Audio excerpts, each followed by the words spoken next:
올해 안에 미국이 갚아야 하는 빚이 있습니다. 10조 달러. 우리 돈으로 약 1경 4,600조 원. 미국 전체 국가 부채의 3분의 1이 올해 한꺼번에 만기가 돌아옵니다. 이걸 못 굴리면 어떻게 되느냐? 미국 국채 금리가 폭등합니다. 금리가 폭등하면 전 세계 대출 금리가 같이 뜁니다. 주택담보대출, 기업대출, 자동차 할부, 신용카드 이자 전부 다 올라갑니다. 미국 국채를 깔고 앉아 있는 은행들의 자산 가치가 무너지고 그 충격이 한국을 포함한 전 세계 금융시장으로 전이됩니다. 한마디로 2008년 금융위기의 재판이 열릴 수 있는 겁니다. 근데 지금 이 10조 달러짜리 빚을 사줘야 할 나라들이 하나둘 등을 돌리고 있어요. 이란전이 터진 뒤 불과 4주 만에 외국 중앙은행들이 820억 달러어치를 내다 팔았습니다. 2012년 이후 최저치. 세계에서 가장 안전하다던 자산에서 돈이 빠지고 있는 겁니다. 대체 왜 이런 일이 벌어지고 있는 건지, 그리고 이 빚 폭탄의 타이머가 정말 올해 안에 터지는 건지 지금부터 낱낱이 파헤쳐 보겠습니다. 먼저 10조 달러라는 숫자가 얼마나 비정상적인 규모인지부터 짚어야 합니다. 미국의 총 국가 부채는 2026년 4월 현재 39조 달러에 육박하고 있어요. 2024년 3월에 34.5조였으니까 불과 2년 만에 4.5조 달러가 불어난 겁니다. 이 39조 달러짜리 빚덩어리 중에서 올해 만기가 도래하는 게 약 9.2조에서 10조 달러, 전체의 3분의 1입니다. 보통은 이게 큰 문제가 아니었어요. 미국 국채가 만기되면 기존에 들고 있던 투자자들이 다시 사거든요. 머니마켓 펀드, 연기금, 보험사, 외국 중앙은행. 이 사람들은 법적으로 혹은 운용 구조상 미국 국채를 보유해야 하는 경우가 많아서 만기가 오면 자연스럽게 재투자합니다. 이걸 롤오버라고 부르는데 쉽게 말해서 빚을 갚는 게 아니라 새 빚으로 옛날 빚을 교체하는 거예요.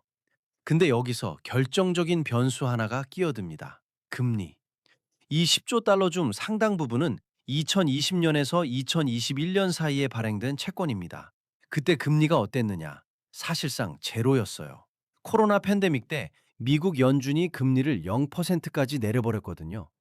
3개월짜리 단기 국채 금리가 0.01%였던 시절이 있었습니다. 미국 정부 입장에서는 거의 공짜로 돈을 빌린 셈이었죠. 그 공짜 빚이 올해 만기가 돌아옵니다. 새로 발행해서 굴려야 하는데 지금 금리가 얼마냐? 단기물이 3.7%부터 4.2%까지, 10년물이 4.3%, 30년물이 거의 5%에 육박하고 있어요. 제로에서 빌린 돈을 4%부터 5%까지로 갈아타야 하는 겁니다. 한번 계산해 볼게요. 10조 달러를 평균 4%로 리파이낸싱 한다고 치면 이자만 연간 4천억 달러가 추가로 발생합니다. 우리 돈으로 584조 원. 이게 순수하게 금리 차이에서 오는 추가 비용이에요. 빚의 총액은 한 푼도 안 늘었는데 이자 부담만 수백조가 뛰는 겁니다. 이게 왜 한국 이야기냐고요? 미국 국채금리가 뛰면 한국 국채금리도 같이 뜁니다. 그러면 우리 정부가 갚아야 할 이자도 늘어나고 주택담보대출 금리도 올라가요. 미국의 빚 문제가 여러분의 대출 이자에 직접 영향을 미치는 겁니다. 근데 여기서 끝이 아닙니다. 문제는 이 빚을 굴리려면 누군가가 사줘야 한다는 건데 지금 그 구매자가 사주고 있다는 거예요. 미국 국채 시장에서 외국인이 전체 발행량의 약 33%를 들고 있습니다. 그 중에서 가장 중요한 게 외국 중앙은행이에요. 일본, 중국, 영국, 한국. 이 나라들의 중앙은행이 자국 외환 보유고의 핵심 자산으로 미국 국채를 쌓아왔거든요. 그런데 이 구도가 무너지고 있습니다. 가장 극적인 이탈은 중국입니다. 중국은 한때 미국 국채 최대 보유국이었어요. 2013년 11월 피크 때 1조 3,167억 달러어치를 들고 있었습니다. 지금은요? 2026년 2월 기준 6,933억 달러. 피크 대비 47%가 증발했어요. 반토막 난 겁니다. 2년 넘게 꾸준히 줄여오고 있고 2008년 글로벌 금융위기 이후 최저 수준까지 떨어졌습니다. 한때 미국의 최대 채권자였던 중국은 이제 일본, 영국에 밀려 3위로 추락했어요. 중국만이 아닙니다. 인도도 마찬가지입니다. 2024년 10월 2,414억 달러에서 1년 만에 1,907억 달러로 약 500억 달러를 줄였어요. 21% 감소. 4년 만에 처음으로 줄인 겁니다. 그리고 결정타가 터졌습니다. 2026년 2월 28일 미국의 이란 공습이 시작된 겁니다. 이란전이 터지자 전 세계 중앙은행들이 일제히 미국 국채를 내다 팔기 시작했어요. 뉴욕 연방준비은행의 외국 공식기관 수탁 데이터를 보면 2월 25일 이후 불과 4주 만에 820억 달러가 빠져나갔습니다. 잔고가 2조 7천억 달러까지 떨어졌는데 이게 2012년 이후 최저치예요. 터키, 인도, 태국 같은 나라들이 석유 대금을 달러로 결제해야 하니까 보유하고 있던 미국 국채를 팔아서 달러 현금을 마련한 겁니다.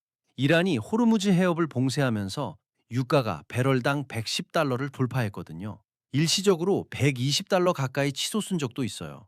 지금은 휴전 협상이 진행되면서 유가가 좀 빠지긴 했지만 이 전쟁이 언제 다시 격화될지 아무도 모릅니다.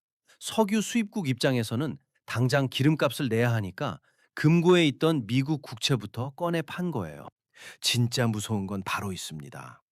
3월 마지막 주 미국 재무부가 2년물, 5년물, 7년물 국채 경매를 동시에 진행했습니다. 결과가 참담했어요. 세 경매 모두 수요가 예상치를 밑돌았습니다.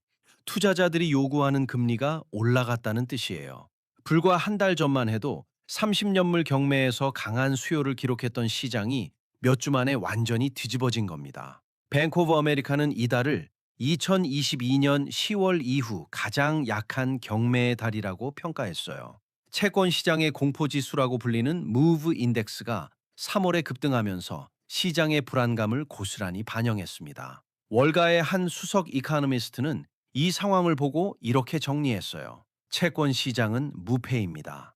역사적으로 채권 시장이 반란을 일으키면 대통령도 꺾입니다. 실제로 트럼프 대통령은 작년에 관세 전쟁을 밀어붙이다가 채권 시장이 흔들리자 한 발 물러선 적이 있거든요. 근데 지금은 관세가 아니라 실제 전쟁입니다. 펜타곤이 의회에 요청한 이란전 추가 예산이 2천억 달러입니다. 우리 돈으로 약 292조 원. 미국이 이란을 공습하면서 토마호크 순항 미사일, JASSM, 스텔스 미사일 같은 가장 비싼 정밀 유도 무기들을 수천 발 소모했어요. 토마호크 한 발에 약 200만 달러, 우리 돈으로 29억 원입니다. 첫날에만 900발 이상의 정밀 타격이 이뤄졌고 이란의 반격으로 미군 기지와 레이더 시스템, 항공기 일부가 파손되거나 파괴됐어요. 이걸 전부 보충해야 합니다. 거기에 항공모함 전단 운용, 전투기 출격 비용까지 합쳐야 합니다. 지금도 수천 명의 해병대와 공수부대가 중동으로 추가 파병 중이고 이란 본토의 호르무즈 해협을 재개방하기 위한 지상군 투입까지 검토되고 있다는 보도가 나왔습니다. 전쟁이 올 가을, 심하면 내년까지 이어질 수 있다는 분석도 있어요. 이 2천억 달러를 어디서 끌어오느냐?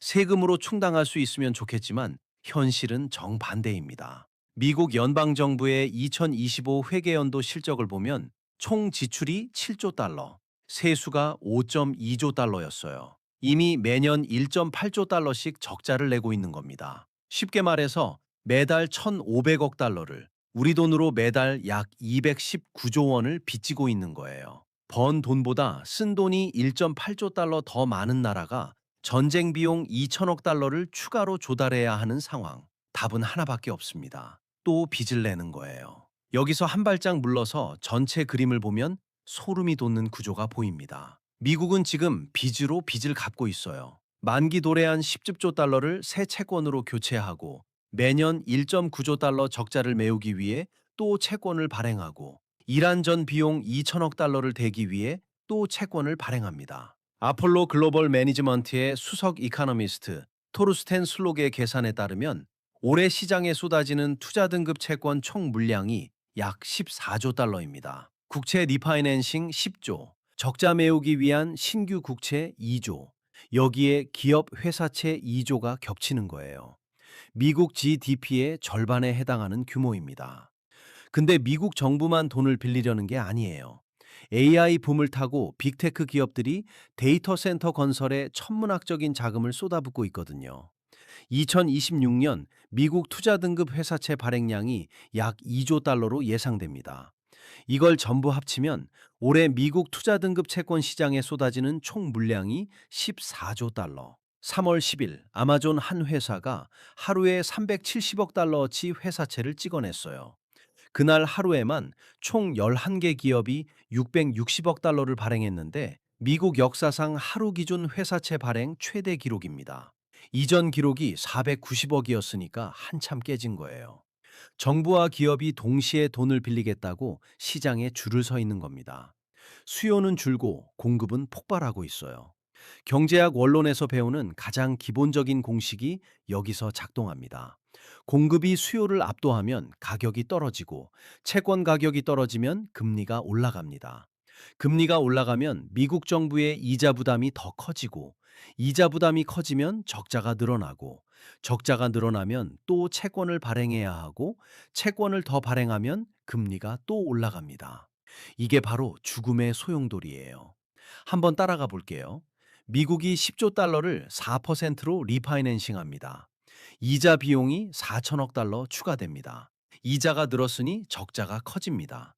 적자를 메우려면 또 국채를 발행해야 합니다. 국채가 더 쏟아지면 수요보다 공급이 많아지니까 금리가 올라갑니다.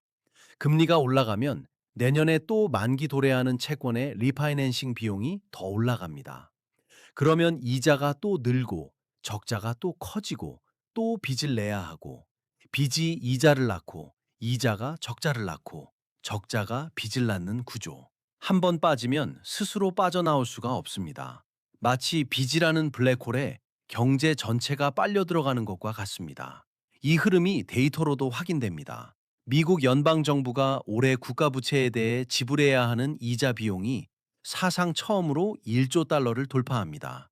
의회 예산국 추산이에요. 1조 달러. 우리 돈으로 1,460조 원. 이게 어느 정도 규모냐 하면 2020년에 미국이 국가부채 이자로 쓴 돈이 3,450억 달러였거든요. 불과 6년 만에 3배로 뛴 겁니다. 매달 880억 달러, 매주 220억 달러가 순수하게 이자로만 빠져나갑니다. 그러면 이 이자 비용이 미국 예산에서 어떤 위치를 차지하느냐? 2026 회계연도 1분기 기준으로 이자 지출이 국방비를 넘어섰습니다. 미국이 세계 최강의 군사력을 유지하기 위해 쓰는 돈보다 빚의 이자가 더 큰 거예요. 이자가 국방비를 추월한 건 미국 역사에서 극히 이례적인 사건입니다. 사회보장 지출 다음으로 두 번째로 큰 지출 항목이 이제 이자 비용이에요. 메디케어보다도 많습니다. 근데 이보다 훨씬 심각한 문제가 있어요. 이 숫자가 여기서 멈추지 않는다는 겁니다. 의회 예산국 전망을 보면 2036년까지 연간 이자 비용이 2.1조 달러로 2배 더 찝니다. 앞으로 10년간 이자로만 나가는 돈의 합계가 16.2조 달러. 이게 순수하게 원금 상환이 아니라 이자예요. 빌린 돈의 이자를 갚기 위해 또 돈을 빌리는 거죠. 여기서 우리가 진짜 봐야 할 건 이겁니다. 이 빚이 과연 감당 가능한 수준이냐? GDP 대비 국가 부채 비율이라는 게 있습니다. 나라가 1년에 버는 돈 대비 빚이 얼마나 되느냐를 보여주는 지표인데 미국은 올해 101%를 찍었어요. 버는 것보다 빚이 더 많은 겁니다. 의회 예산국은 이 비율이 2030년에 108%를 돌파할 거라고 봅니다. 108%가 어떤 숫자냐? 1946년, 그러니까 제2차 세계대전이 끝난 직후에 찍었던 미국 역사상 최고 기록이 106%였거든요. 그걸 넘어서는 겁니다. 그때는 세계대전을 치르느라 빚이 폭발한 거였는데 지금은 전쟁 하나에 GDP의 몇 퍼센트를 갈아놓고 있는 게 아니라 평시에 구조적으로 빚이 불어나고 있는 겁니다. 그리고 2036년에는 120%, 2차 대전 기록을 훌쩍 넘어서 역사상 한 번도 가본 적 없는 영역으로 진입합니다.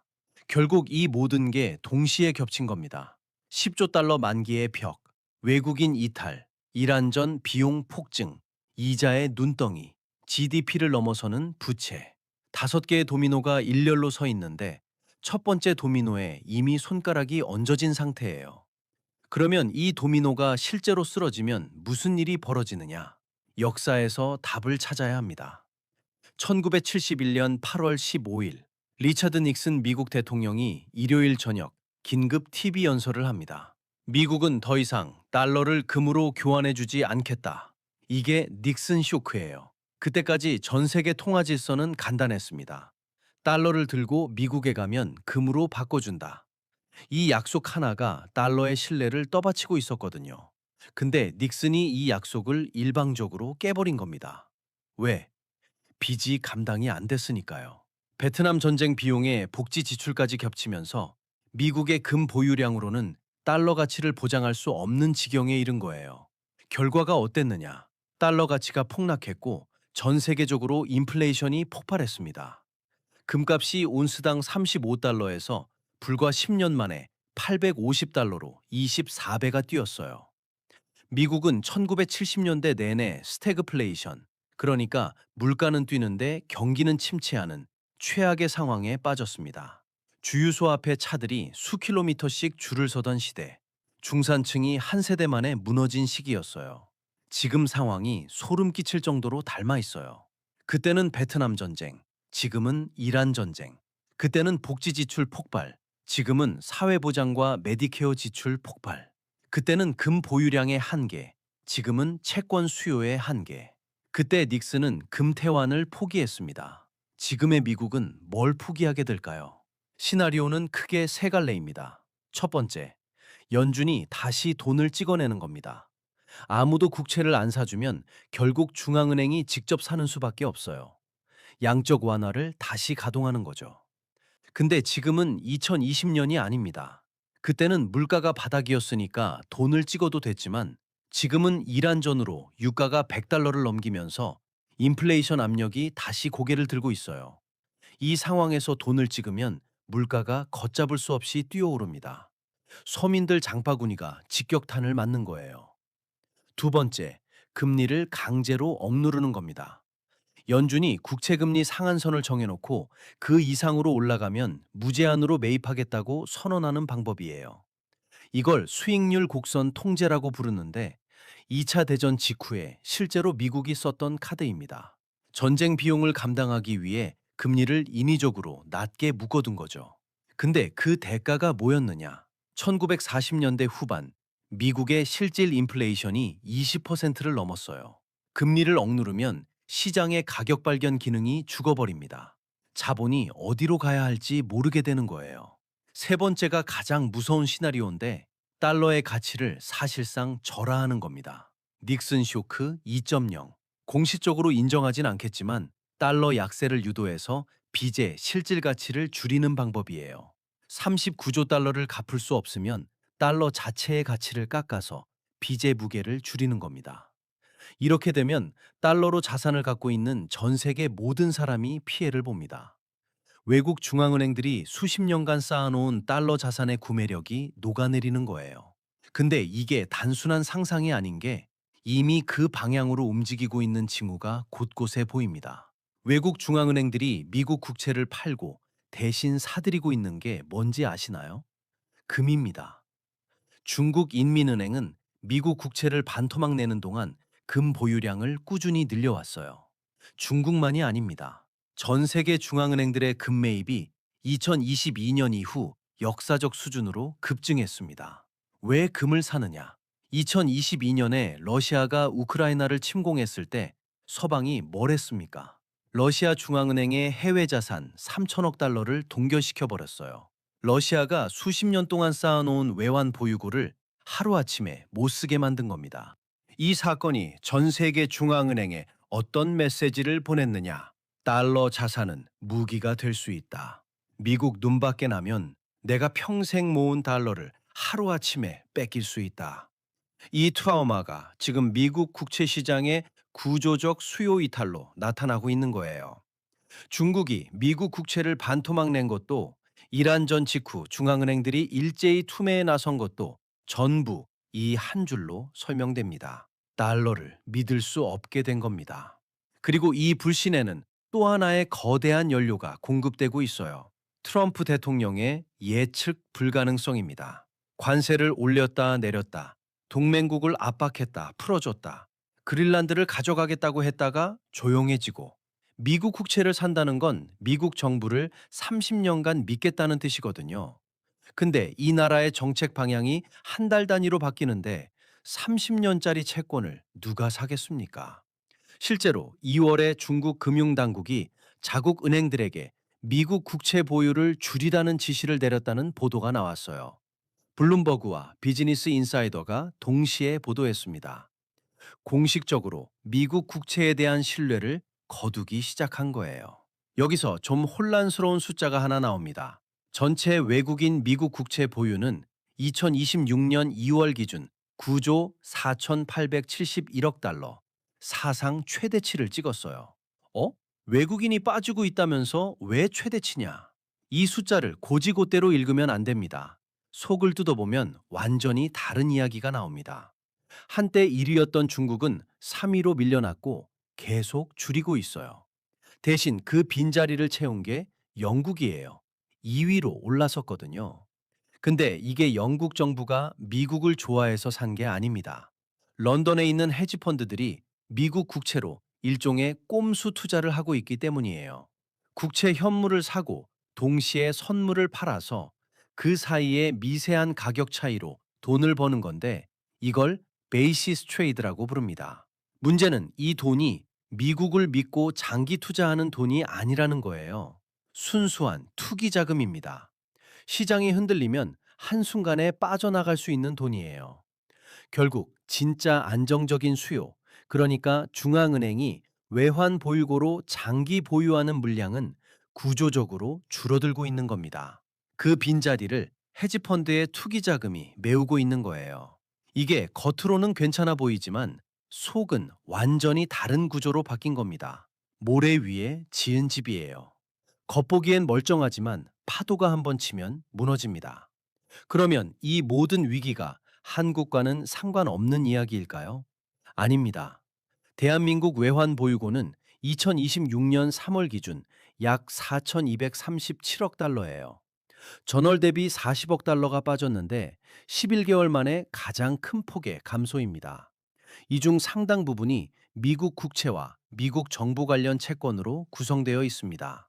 미국 재무부 데이터 기준 한국의 미국 국채 보유량이 2026년 2월 기준 1,409억 달러.